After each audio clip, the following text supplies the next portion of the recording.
मेरे सभी श्रोताओं को नमस्कार और राम राम। सावन की भी नमस्कार। आज मैं आपको एक ऐसी कथा सुनाती हूँ काशी विश्वनाथ की, और इसके सुनने से अकाल मृत्यु भी टल जाती है।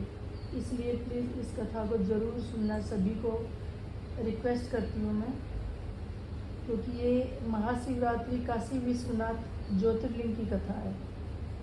तो मैं शुरू करती हूँ। सनातन धर्म में महाशिवरात्रि पर्व का विशेष महत्व है। धार्मिक मान्यताओं के अनुसार महाशिवरात्रि के दिन भगवान शिव व माता पार्वती की उपासना करने से सभी कष्ट दूर हो जाते हैं और जीवन में सुख समृद्धि का आगमन होता है। शास्त्रों में बताया गया है कि महाशिवरात्रि पर्व के दिन साधक को सभी 12 ज्योतिर्लिंग का स्मरण करके भगवान शिव की उपासना करनी चाहिए, मतलब उसकी पूजा करनी चाहिए। बता दें कि देश के विभिन्न हिस्सों में प्रसिद्ध द्वादश ज्योतिर्लिंग स्थापित है, मतलब 12, जिनके दर्शन के लिए न केवल देश भर से बल्कि विदेशों से भी बड़ी संख्या में शिव भक्त आते हैं। आज हम बात करेंगे भगवान शिव के 7वें प्रसिद्ध ज्योतिर्लिंग काशी विश्वनाथ ज्योतिर्लिंग की, जिनका मंदिर पवित्र माँ गंगा के तट पर स्थापित है। आइए पढ़ते हैं काशी विश्वनाथ मंदिर की बहुत पुरानी कथा। काशी विश्वनाथ ज्योतिर्लिंग की स्थापना कैसे हुई थी, पहले तो ये बताती हूँ। किंवदंतियों के अनुसार जब भगवान शिव और माता पार्वती का विवाह हुआ था, तब भोलेनाथ का निवास स्थान कैलाश पर्वत था और पार्वती माँ अपने पिता के घर रहती थी, लेकिन उनका मन यहाँ नहीं लग रहा था। एक दिन जब शिव जी माता पार्वती से मिलने आए तो माता ने उन्हें अपने साथ ले जाने की प्रार्थना की, तो माता पार्वती की बात मानकर भगवान शिव उन्हें काशी ले आए और तब से यहीं पर बस गए।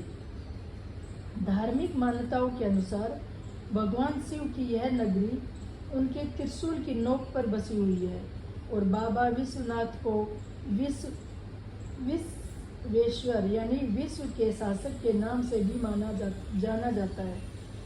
धार्मिक मान्यताओं के अनुसार बाबा विश्वनाथ का यह मंदिर युगांतर से यहाँ मौजूद है, जिनका उल्लेख महाभारत जैसे पौराणिक वेद ग्रंथ में किया गया है। लेकिन 11वीं सदी में राजा हरिश्चंद्र ने इसका निर्माण करवाया था। कई महान साधु संत जैसे आदि गुरु शंकराचार्य, स्वामी विवेकानंद, रामकृष्ण परमहंस, गोस्वामी तुलसीदास भगवान काशी विश्वनाथ ज्योतिर्लिंग के दर्शन कर चुके हैं।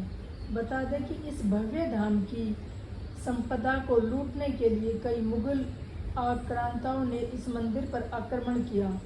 मंदिर पर आक्रमण और पुनर्निर्माण का काम 11वीं सदी से 15वीं सदी के बीच समय पर चलता रहा। अभी काशी विश्वनाथ मंदिर के बारे में अभी कथा है। वर्तमान समय में भगवान विश्वनाथ के दर्शन के लिए शिव मंदिर में लाखों की संख्या में लोग आते हैं। उसका निर्माण 1780 में महारानी अहिल्याबाई होलकर ने कराया था। फिर कई राजाओं ने इस मंदिर में पूजा पाठ और दान किया।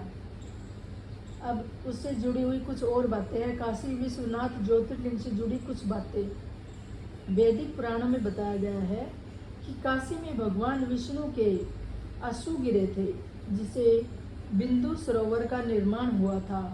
साथ ही पुष्पकरणी का निर्माण भी इन्हीं के चिंतन से हुआ था। बाबा विश्वनाथ के दर्शन से पहले उनके गण भैरवनाथ के दर्शन को अनिवार्य माना जाता है। मान्यता है कि काशी के कोतवाल अर्थात काल भैरव की अनुमति के बिना दर्शन का फल प्राप्त नहीं होता। काशी को मोक्षदायिनी भी कहा जाता है। ऐसा इसलिए क्योंकि जो मनुष्य यहाँ शरीर त्यागता है वह संसारिक बंधनों से मुक्त हो जाता है और उसे मोक्ष की प्राप्ति होती है। यही कारण है कि कई लोग काशी में अपना जीवन का अंतिम समय व्यतीत करते हैं। अब इसकी एक कथा आपको सुनाती हूँ, दूसरे वीडियो में सुनना। शिव पुराण के अनुसार इस पृथ्वी पर जो भी कुछ दिखाई देता है वह सच्चिदानंद स्वरूप निर्गुण निविकार और सनातन ब्रह्म रूप ही है। अपने केवल्य अकेला भाव के रमण करने वाले आदित्य परमात्मा में जब एक से दो बनने की इच्छा हुई तो वही सगुण रूप में शिव कहलाने लगे। शिव ही पुरुष और स्त्री इन दो हिस्सों में प्रकट हुए और उस पुरुष भाग को शिव तथा स्त्री भाग को शक्ति कहा गया है। उन्हीं सच्चिदानंद स्वरूप शिव और शक्ति ने अदृश्य रहते हुए स्वभाव वंश प्रकृति और पुरुष रूपी चेतन की सृष्टि की। प्रकृति और पुरुष सृष्टिकर्ता अपने माता पिता को न देखते हुए संशय में पड़ गई।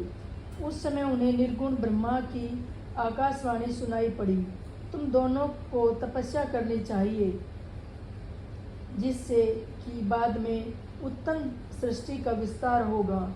उसके बाद भगवान शिव ने तप सतली के रूप में तेजों में 5 कोस से के शुभ और सुंदर एक नगर का निर्माण किया, जो उनका ही साक्षात रूप था।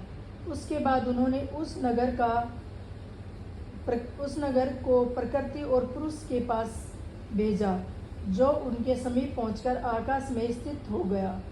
तब उस पुरुष श्री हरि ने उस नगर में भगवान शिव का ध्यान करते हुए सृष्टि की कामना से वर्षों तपस्या की। तपस्या में श्रम होने के कारण श्री हरि पुरुष के शरीर से श्वेत जल की अनेक धाराएं फूट गई, जिनसे संपूर्ण आकाश भर गया। वहां उनके अतिरिक्त कुछ भी दिखाई नहीं देता था। उसके बाद भगवान विष्णु श्री हरि मन विचार करने लगे कि यह कैसा विचित्र वस्तु दिखाई देती है। उस आश्चर्य में दृश्य को देखते हुए जब उन्होंने अपना सिर हिलाया तो उनके एक कान से मणि खिसक कर गिर पड़ा। मणि के गिरने से वह स्थान मणिकर्णिका तीर्थ के नाम से प्रसिद्ध हो गया। उस महान जल राशि में जब पंचक्रोशी डूबने लगी, तब निर्गुण निर्वकार भगवान शिव ने उसे शीघ्र ही अपने त्रिशूल पर धारण कर दिया। तदंतर विष्णु श्री हरि अपनी पत्नी प्रकृति के साथ वहीं सो गए। उनकी नाभि से एक कमल प्रकट हुआ, जिससे ब्रह्मा जी की उत्पत्ति हुई। कमल से ब्रह्मा जी की उत्पत्ति से भी निराकार शिव का निर्देश ही कारण था, जिसके बाद ब्रह्मा जी ने शिव के आदेश से विलक्षण सृष्टि की रचना आरंभ कर दी। ब्रह्मा जी ने ब्रह्मांड का विस्तार 14 भुवनों में किया, जबकि ब्रह्मांड का क्षेत्रफल 50 करोड़ योजन बताया गया है। भगवान शिव ने विचार किया कि ब्रह्मांड के अंतर्गत कर्मपास में फंसे प्राणी मुझे कैसे प्राप्त हो सकेंगे। उस प्रकार विचार करते हुए उन्होंने पंचकोशी को अपने त्रिशूल से उतारकर इस जगत में छोड़ दिया। विश्वनाथ मंदिर वाराणसी, काशी में स्वयं परमेश्वर ने ही अभिमुक्त लिंग की स्थापना की थी, इसलिए उन्होंने अपने अंशभूत हर शिव को यह निर्देश दिया कि तुम्हें उस क्षेत्र का कभी भी त्याग नहीं करना चाहिए। यह पंचकोशी लोक का कल्याण करने वाली, कर्म बंधनों को नष्ट करने वाली, ज्ञान प्रकाश करने वाली तथा प्राणियों के लिए मोक्षदायिनी है। यद्यपि ऐसा बताया गया है कि ब्रह्मा जी का एक दिन पूरा हो जाने पर इस जगत का प्रलय हो जाता है, फिर भी अविमुक्त काशी क्षेत्र का नाश नहीं होता, क्योंकि उसे भगवान परमेश्वर शिव अपने त्रिशूल पर उठा लेते हैं। ब्रह्मा जी जब नई सृष्टि आरंभ करते हैं, तब उस समय भगवान शिव काशी को पुण्य भूतल पर स्थापित कर देते हैं।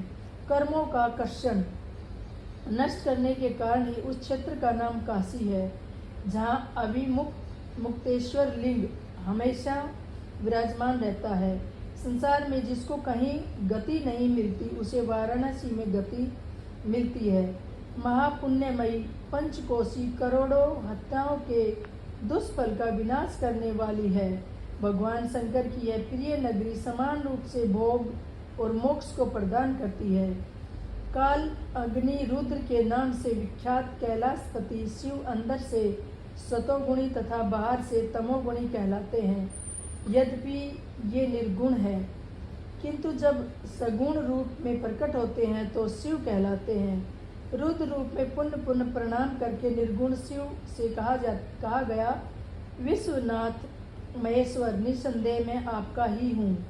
मुझ आत्मज पुत्र पर आप कृपा कीजिए। मैं आपसे प्रार्थना करता हूँ, आप लोक कल्याण की कामना से जीवों का उद्धार करने के लिए यही विराजमान हो। इसी प्रकार स्वयं अभिमुक्त क्षेत्र ने भी शंकर जी से प्रार्थना की है। उन्होंने कहा, देवादिदेव महादेव, वास्तव में आप ही तीनों लोकों के स्वामी हैं तथा ब्रह्मा तथा विष्णु आदि के द्वारा पूजनीय हैं। आप काशीपुरी को अपनी राजधानी के रूप में स्वीकार करें। मैं यहाँ स्थिर भाव से बैठा हुआ सदा आपका ध्यान करता रहूँगा। सदाशिव आप उमा सहित यहाँ सदा विराजमान रहे और अपने भक्तों को कार्य सिद्ध करते हुए समस्त जीवों के संसार सागर से पार करें। इस प्रकार भगवान शिव अपने गणों सहित काशी में ही विराजमान हो गए। तभी से काशी पूरी श्रेष्ठ हो गई। नमस्कार।